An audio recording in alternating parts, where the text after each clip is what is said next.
comprendiendo a los profetas. El domingo pasado tuvimos también una sesión que fue más como educativa sobre la cautividad babilónica. Y hoy vamos a hablar sobre los profetas como tema general, aunque veamos algunas pocas profecías. ¿Quiénes eran los profetas? Y ese va a ser el tema para el día de hoy. Vamos a ver si sé cómo usar esto. Así. Perfecto. Como introducción vamos a empezar diciendo que en el pueblo de Israel había muchos profetas, tanto en el Antiguo como en el Nuevo Testamento. Tenemos, por ejemplo, a Moisés y a María, que se nombra que son profeta y profetisa, por allá en Éxodo 15:20. Y tenemos Miqueas, que también cuando él está, el profeta, haciendo una demanda profética contra el pueblo de Israel, y les dice de parte de Dios: ¿en qué te he hecho mal? Yo te traté bien, te saqué de Egipto y te di dirigentes adecuados, te di a Moisés, a María y a Aarón, para que te guiaran, para que no estuvieras desorientado en la vida. También vemos Deuteronomio 18:18 a Moisés como un modelo del profeta que había de venir. Dios les dice: dentro de varios años va a llegar un profeta como Moisés, a él oíd. Él va a ser el profeta, ¿sí? Y tenemos también otros profetas que no escribieron, como Samuel, Natán, Elías, Eliseo, etc. Hay otros profetas que son escritores y los tenemos en la Biblia: Isaías, Jeremías, y tenemos a Jonás o a Miqueas, Nahum, Habacuc, algunos que escribieron. Otros profetas no están escritas sus profecías, pero están narradas sus historias en los libros de las crónicas o de los reyes de Israel. Había entre todos estos profetas, normalmente están abarcando los periodos de mayor crisis del pueblo de Israel, alrededor de la cautividad asiria, la cautividad babilónica y el retorno de la cautividad. También había entre ellos profetisas, ¿sí? Aquí se mencionan algunos en el Antiguo Testamento, como Miriam, Débora, Hulda, la esposa de Isaías, y Noadías. En el Nuevo Testamento también se mencionan 5 profetisas: Ana y las 4 hijas de un tal Felipe. Yo sé que esto puede provocar cierta controversia, y hay algunos que están ahorita en una cruzada en contra del feminismo y van a decir que justamente cuando habla de las mujeres, profetizar no significaba profetizar. Bueno, suerte con ello, ¿verdad? Otros van a decir que, bueno, sí significa profetizar, pero no estaban profetizando en la iglesia. Bueno, suerte con ello, ¿verdad? Porque pues todos los profetas profetizaban en el desierto, en la calle, en el monte. O sea, no había tal cosa. No va a ser ese el tema de hoy. El asunto va a ser que estos hombres y mujeres hablaban por Dios. Hablaban por Dios. Eran unas personas especiales, llamadas por Dios para un ministerio específico. Y hablaban literalmente por Dios. Cuando yo era niño teníamos una serie que se llamaba El Hombre Biónico. Creo que en inglés era algo así como El Hombre del $1.000.000. Y decía: Steve Austin, astronauta, su vida corre peligro, lo reconstruiremos, lo hacemos un ser cibernético, tenemos la tecnología. Y le ponían un ojo que veía lejos, unas piernas que corrían. Y luego vino la mujer biónica también, y tenían como que en su anatomía un oído así para escuchar a los espías ajenos al gobierno, para saber sus planes sospechosos, verlos de lejos, si querían huir, correr y alcanzarlos, ¿verdad? Y eran aventuras de aquellos tiempos. Y hoy vamos a hacer algo así como que, digamos,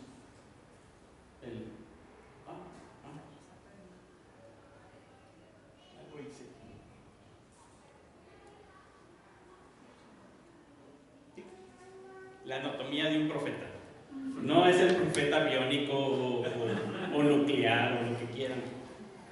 pero tenía unas cosas especiales. Los profetas no eran, vamos a decirlo así, comunes y corrientes. Había algo especial en los profetas. Y el pueblo de Israel lo sabía. El profeta tenía ciertas dotes especiales. Ahora sí funciona. Vamos a empezar con la boca. Varios de los profetas narran que Dios tocó su boca.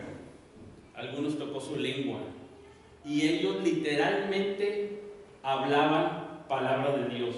Cuando decían, así habla el Señor, iban a proferir algo exacto que el Señor había dicho. Palabra de Dios autoritativa para el pueblo de Israel. Hablaban al pueblo de la situación presente que estaban viviendo. Normalmente era porque se habían alejado del pacto, habían transgredido los mandamientos de Dios. Normalmente esto conllevaba que había injusticias que estaban realizando en nombre de Dios o en nombre de la religión o disfrazadas de espiritualidad. Había injusticias, había normalmente idolatría. Y cuando ellos hablaban también del futuro, no solamente hablaban del futuro sobre lo que va a suceder, sino a veces como advertencia para lograr un cambio, para persuadir a un cambio en el presente. Algunas de sus profecías tienen esa intención, palabra de Dios, porque Dios estaba interesado en que ellos se arrepintieran, volvieran, transformaran su forma de vivir, ¿verdad? Que se alejaran de lo que estaban haciendo. Por ejemplo, cuando estuvimos escuchando al profeta Jonás, ¿verdad? En esta serie, el profeta Jonás decía, de aquí a 40 días Nínive será destruida. ¿Y qué dice en la escritura? Que lo escuchó el rey y todo el pueblo y se arrepintieron de la rapiña y de la violencia que había en sus manos y proclamaron ayuno y hubo una conversión. El profeta, dando palabra de Dios, está expresando que no es que Dios quisiera destruir a la nación, sino que quería que se arrepintieran. Ese era el propósito de la profecía de destrucción. Es algo similar, pero en una medida diferente. Ocurre con una mamá o un papá que pasa por el cuarto de su hijo y sabe que el día de mañana tiene un examen y pasa por ahí en la mañana y lo ve jugando videojuegos. Pasa más tarde y lo ve en Netflix viendo una película. Pasa más tarde y lo ve en el celular haciendo no sé qué cosas. Así desplazando, ¿verdad? Y le da una profecía. Vas a reprobar tu examen. ¿Quiere que repruebe? No. Le está diciendo, esto ya lo he visto antes. Y si tú no quitas todo eso y te pones a estudiar, vas a reprobar el examen. ¿Qué es lo que quiere lograr? Un cambio en el presente en su hijo para que no repruebe el examen. ¿Sí? Y esa es palabra de Dios, pero lleva un deseo de transformación de su vida presente. De tal manera que muchas de estas profecías que van a ver, si quieren entender a los profetas, tienen que ver que hay un mensaje salvador cuando hay un mensaje de destrucción. Porque si Dios quisiera destruir, ni te avisa, simplemente cae fuego del cielo y te destruye. ¿Pero por qué lo avisa? Porque quiere el arrepentimiento, quiere la conversión, quiere un cambio en el presente. Así que había muchos profetas cerca de la cautividad diciéndole, se van a ir a la cautividad. Está queriendo decir, no quiero que sean destruidos, arrepiéntanse. Después ya no hubo tiempo y ya les dijo, bueno, se van a ir a la cautividad, acepten su rendición pacífica ante el ejército babilónico, porque si se resisten van a sufrir. Y claro, se resistieron, ya sabemos la historia, pero estaba ahí la advertencia, ¿verdad? Entonces ellos tenían, incluso en ocasiones, su boca sellada como algunos que quedaban mudos y hablaban cuando Dios decía que hablaran y hablaban la palabra del Señor. Me fui otra vez para atrás, le pico el botón equivocado. Oídos. El profeta escuchaba palabra de Dios literalmente. Hay algunas narraciones de profetas que escucharon una voz fuerte, que era la palabra de Dios, audible, y otros, como se menciona en Isaías, que la palabra en hebreo dice que lo escucharon como un susurro en su oído. Por eso Miguel Ángel en la Capilla Sixtina dibuja o pinta a Isaías con un angelito hacia un lado, ¿verdad? Como que le está hablando. Literalmente ellos oían con sus oídos la palabra de Dios. A veces eran a través de visiones, a veces a través de eventos de la vida cotidiana. Dios les decía: ve a la casa del alfarero, ahora mira cómo la vasija del alfarero se le echó a perder en sus manos, y luego le daba una lección al respecto en cosas de la vida cotidiana. En ocasiones comían un rollo. A ustedes Dios les tocaba sus labios y boca, era en el anterior, perdón, les reprobé anatomía. Aquí estamos ya en los oídos. Ellos hablaron lo que escucharon. ¿Sí? Tomemos en cuenta todo esto, porque después esto va a seguir en la tradición de nuestro Señor Jesucristo en su ministerio. Lo vamos a ver. Pero sus oídos literalmente escuchaban a Dios.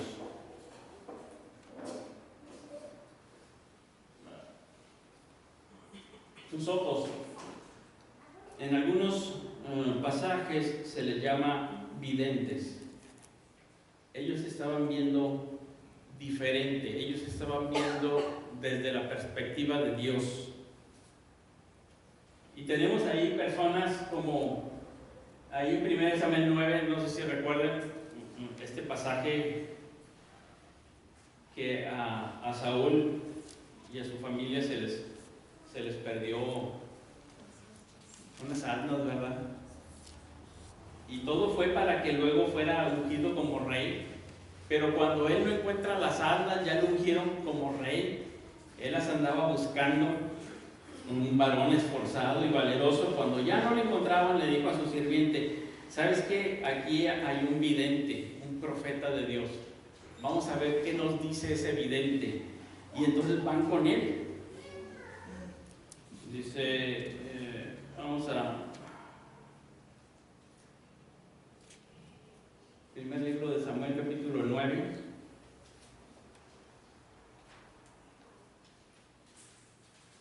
Versículo 19.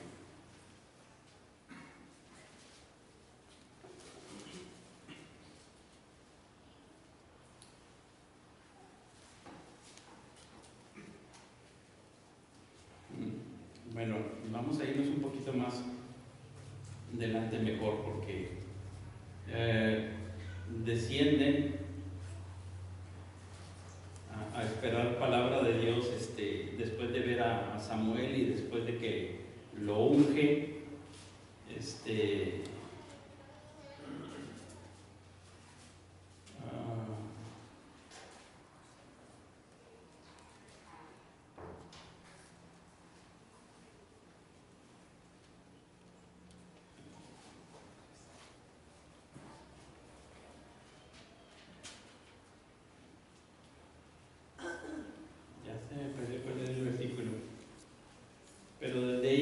A decirles, he aquí, este es el varón del cual hablé, este gobernará mi pueblo.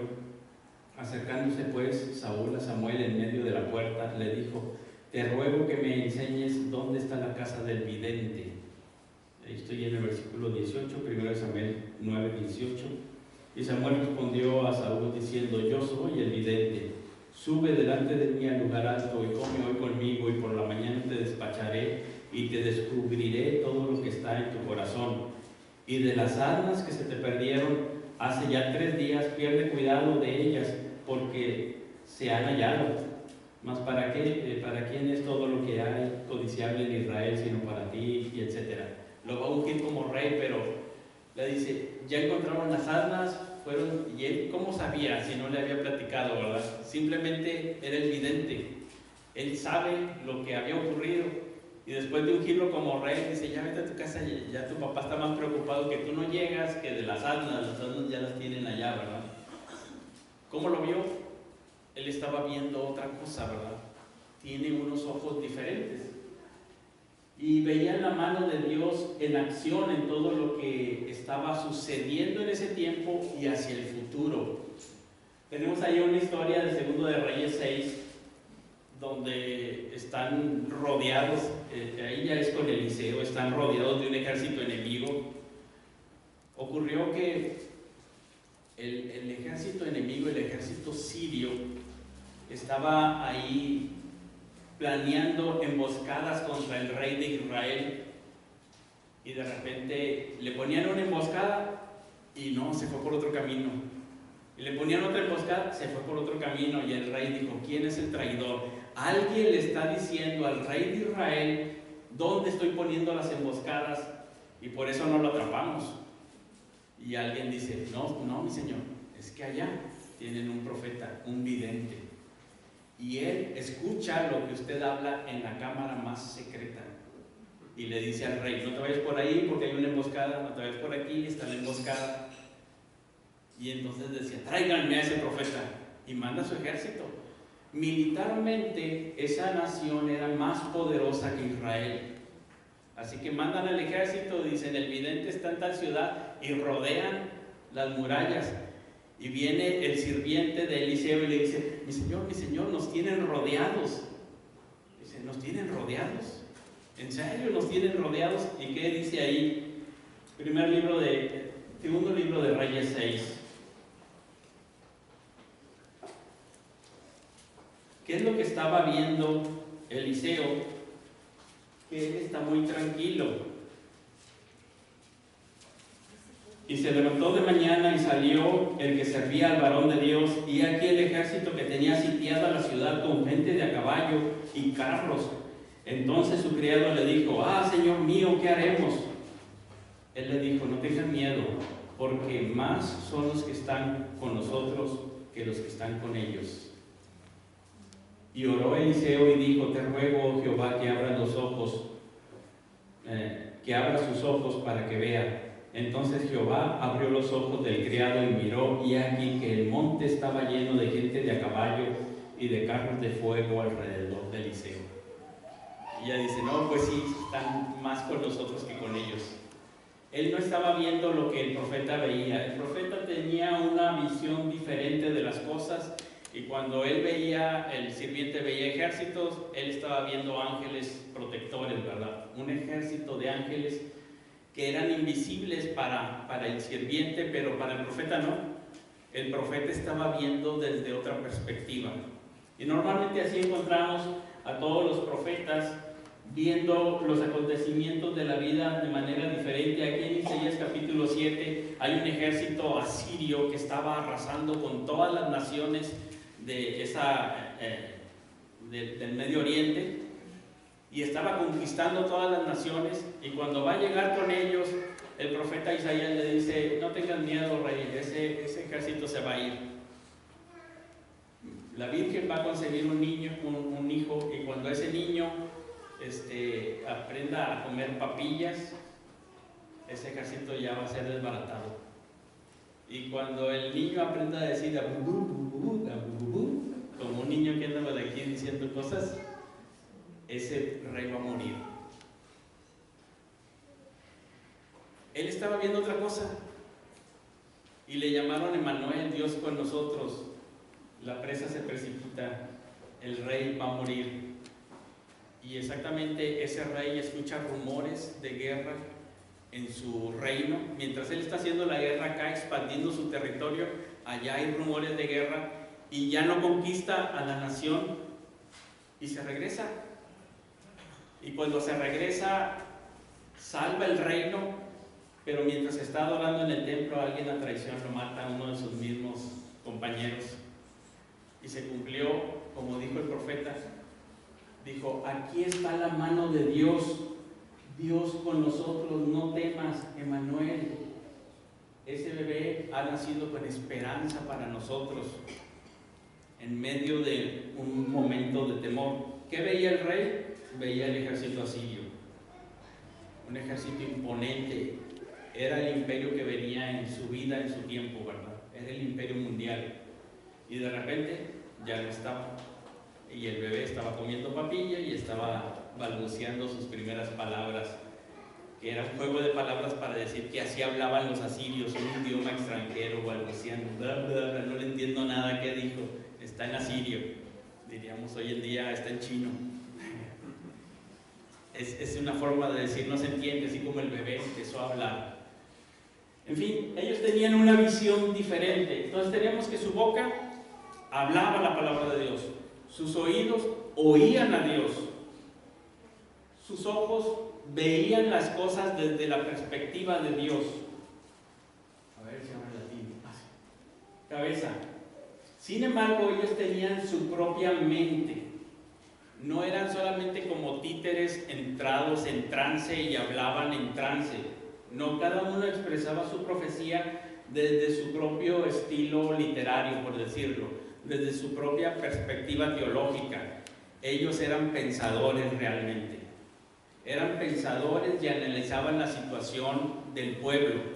Muchas de las cosas que hacían en sus mensajes eran denunciar las injusticias que ocurrían en forma de religión. La opresión del pobre, de la viuda, del huérfano, del extranjero, la perversión del culto a Jehová con ídolos, el no hacer las cosas de corazón para Dios. Denunciaban todo esto.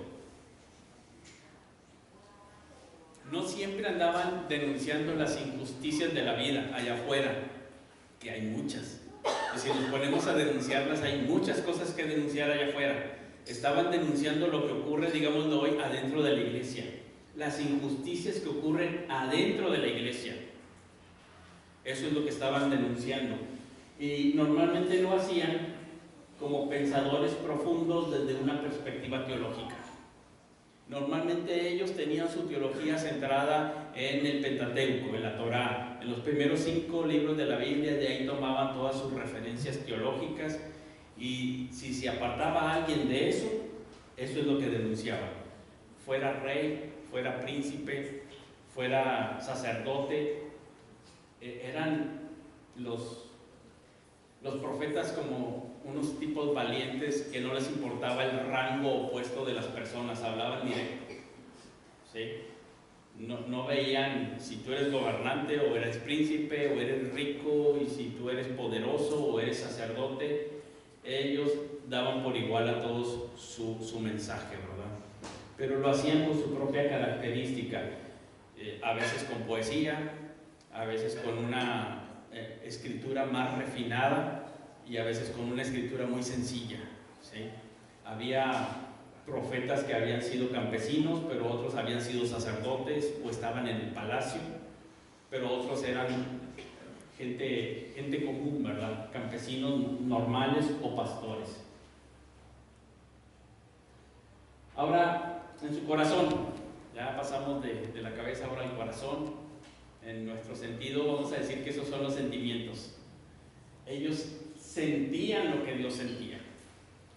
No daban nada más un mensaje.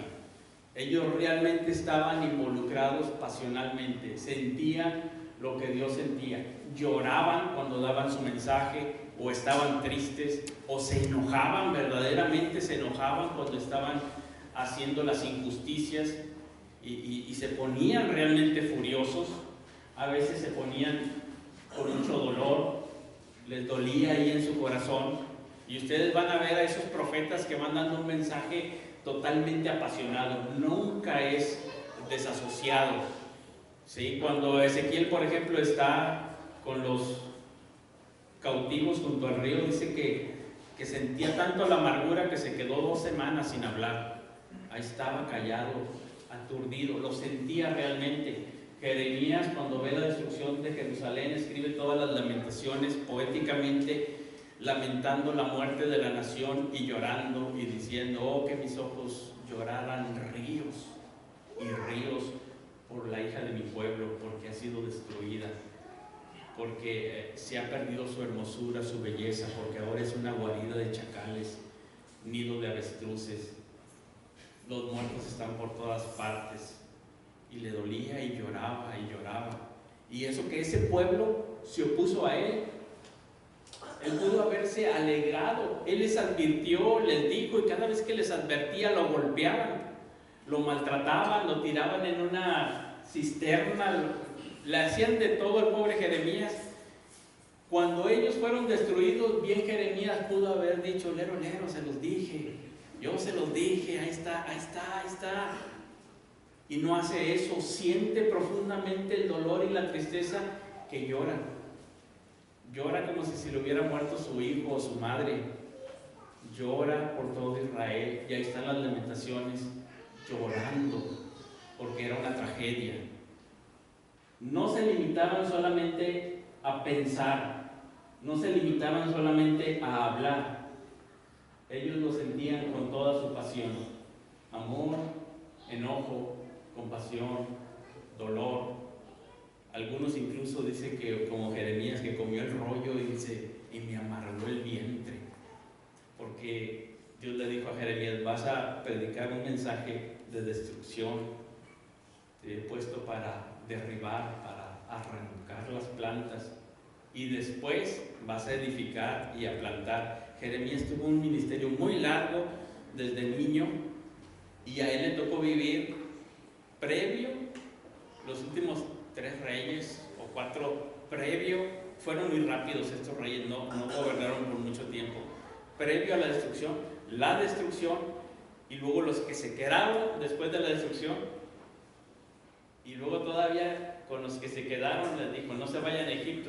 ¿Y qué creen que dijeron? No, vamos a Egipto. Y además al profeta lo amarraron y se lo llevaron también a Egipto contra su voluntad.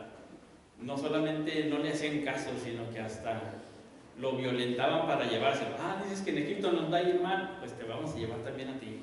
Y se lo llevaban, en vez de quedarse ahí en la tierra prometida, como yo les decía. En fin, ellos sentían. Nadie daba un mensaje desapasionadamente entre todos los profetas. Así que cuando los veamos y algo no entendamos del profeta, tratemos de pensar: ¿qué estará sintiendo para que diga esto? ¿Sí? Porque está transmitiendo el sentir de Dios. Manos, seguimos con la anatomía. Ese es el último punto, no se desespere. Manos, ellos pasaron de las palabras a la acción, pero realizaron muchas acciones que pueden ser entendidas como señales proféticas. Normalmente cuando el pueblo de Israel veía que el pueblo de Israel veía que el profeta hacía algo, le ponían atención, porque lo que hacía tenía un significado, era una señal. ¿Sí? Entonces tenemos por ahí que un profeta trae un manto, se lo quita y lo rompe. Ahí tenemos que lo rompe en 12 pedazos. Todos, a ver, ¿por qué está rompiendo su manto? Uno no hace eso con una prenda de vestir de una sola pieza, ¿verdad? Que era importante en aquellos lugares. ¿Por qué lo rompe? Un manto ya roto no sirve para nada, ¿verdad? Y era la nación de Israel. Cuando se divide el reino, le da 10 pedazos a Jeroboam, 2 pedazos a Roboam, y le dice: por amor de David tu padre, voy a dejar 2 tribus para tu reino, las otras 10 el reino del norte, y etcétera. Conocemos esa historia. Él no rompía su manto nada más porque sí. O como veíamos en el taller de ayer, en el taller que tenemos, hablando sobre Jeremías 13, la señal del cinto. Entonces va Jeremías, Dios le dice: ve, cómprate un cinto de lino, fino, un cinto fino. Y ahí va Jeremías, se compra un cinto. El pueblo lo ve y dice: por algo trae el cinto, qué bonito se le ve. Y ahí lo ven que anda en el mercado, en la plaza, en el templo, por todas partes anda Jeremías con su cinto. De repente Dios le dice: vete al Éufrates y vas a dejar tu cinto por ahí en una hendidura, escondido. Y allá se va. De repente el pueblo, ¿dónde está Jeremías? Ya no lo vemos. Tercer acto, Dios le dice, ve y busca otra vez ese cinto después de muchos días y tráelo. Y ya estaba podrido. ¿Cómo se llamó la obra? El cinto lino, fino, el cinto bueno, está escondido y ahora sale podrido. Y dice, este es el pueblo de Israel, que era un pueblo de sacerdotes, era como el cinto lino, de lino, un pueblo de sacerdotes.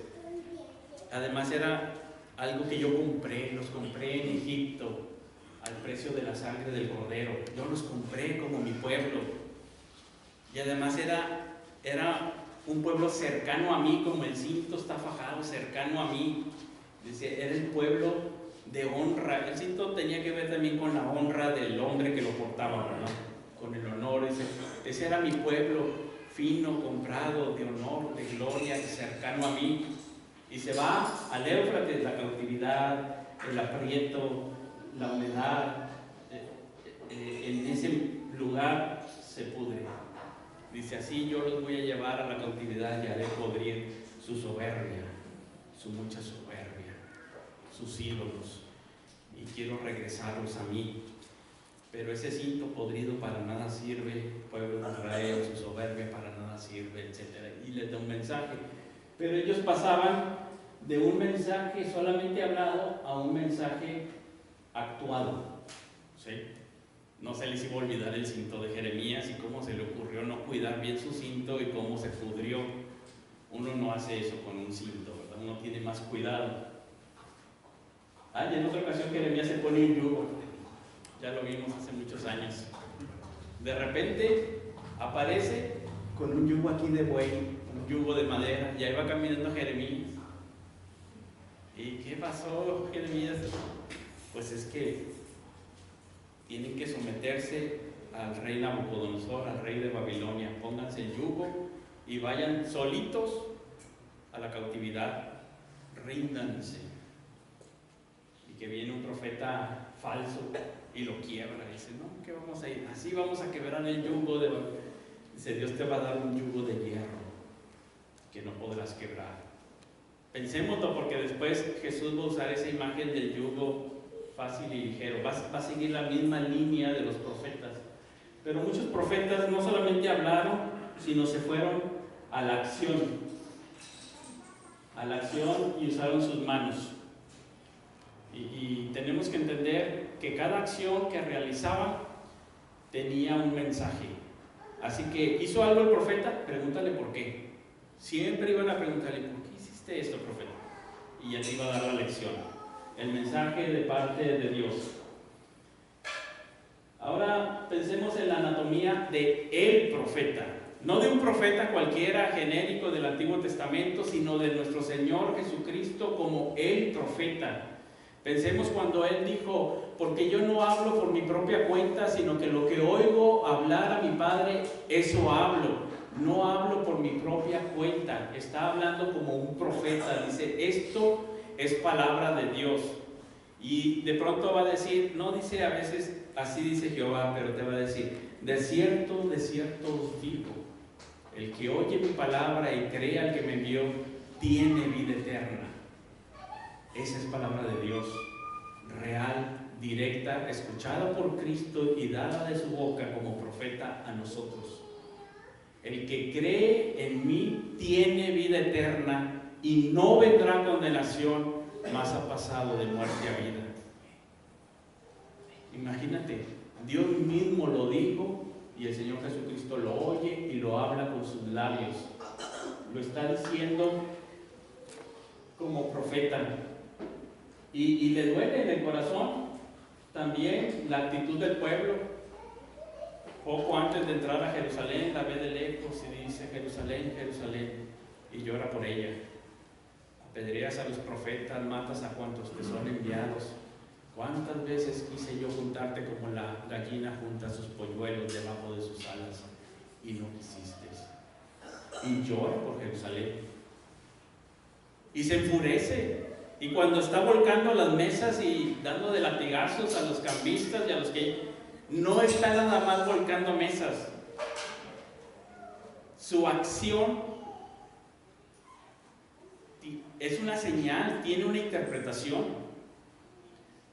Cuando convierte el agua en vino, no nada más está haciendo vino para la fiesta. Su acción es una señal, tiene una interpretación, está señalando a algo, a un mensaje. Uno tiene que acercarse a Jesús. Jesús, ¿por qué cambiaste el agua en vino? Y te va a decir por qué. ¿Por qué de todos los enfermos que estaban junto al estanque de Betesda, que dice que había muchos, por qué escogió a un paralítico y lo levantó? No levantó a todos. ¿Por qué nada más a ese? Hay que preguntarle, Señor, ¿qué quieres decir con esto? Es una señal. ¿Sí? El Señor Jesucristo venía en la misma línea de los profetas y estaba haciendo señales. Cuando sana a un ciego, habiendo tantos ciegos, ¿por qué sanó a ese? ¿Qué estaba diciendo? ¿Cuál es la señal? Si queremos entender entonces a los profetas, tenemos que ver que ellos tenían oídos y oían la palabra de Dios, hablaban la palabra de Dios, veían desde la perspectiva de Dios, mostraban los sentimientos de Dios y actuaban ese mensaje, se iban a la acción. Ese era el profeta que teníamos que escuchar, el cual nos iba a dar el mensaje de Dios. ¿Cuál es ese mensaje?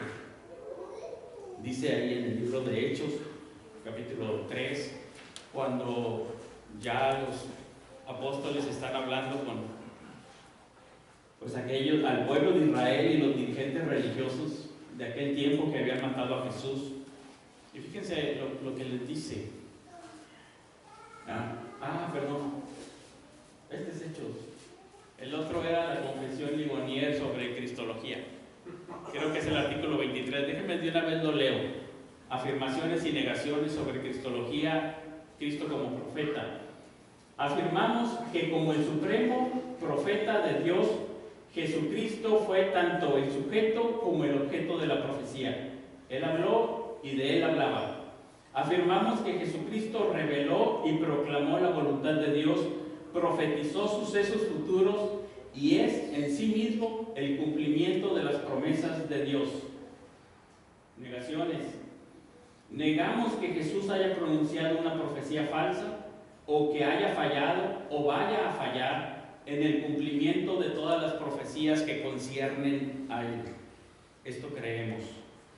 Y el pasaje de Hechos.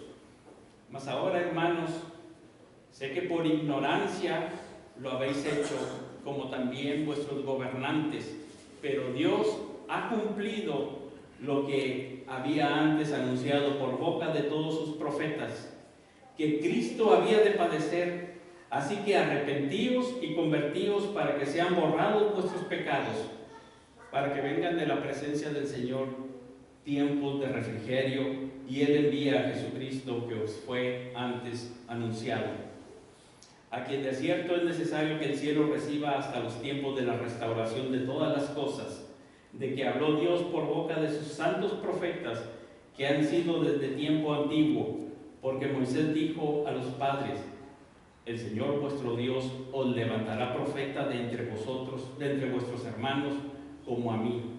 A él oiréis en todas las cosas que os hable, y toda alma que no oiga a aquel profeta será desarraigado del pueblo.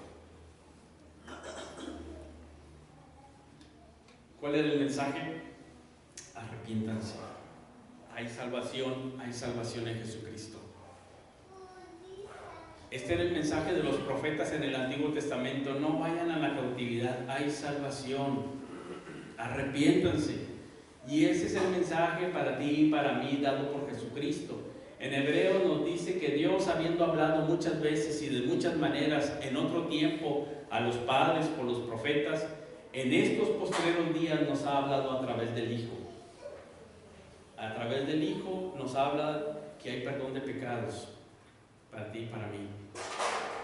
A través del Hijo nos llama al arrepentimiento y a la fe en Jesucristo.